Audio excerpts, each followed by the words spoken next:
গুরুত্বপূর্ণ ব্যক্তি যারা বিভিন্ন রাষ্ট্রের কাজ করে থাকেন তাদের নিরাপত্তা দেওয়া হচ্ছে, তাহলে ডক্টর জাকির নায়েকের নিরাপত্তা ঘাটতি কোথায়?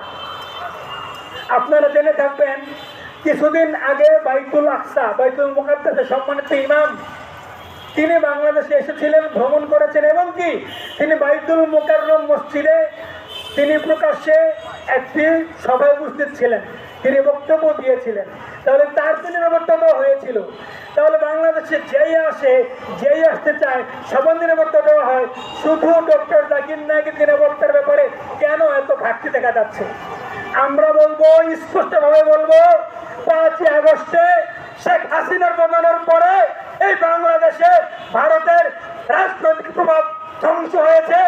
জাকির নায়েক আসার মাধ্যমে এই বাংলাদেশে ভারতের সাংস্কৃতিক আগ্রাসন ধ্বংস হয়ে যাবে। সেই ভয়ে ভারত এই বাংলাদেশ সরকারের বর্তমান অন্তর্বর্তীকালীন সরকারের উপরে বিভিন্নভাবে চাপ দিচ্ছে এবং সেই চাপে সরকার বাঁকা হয়ে যাচ্ছে।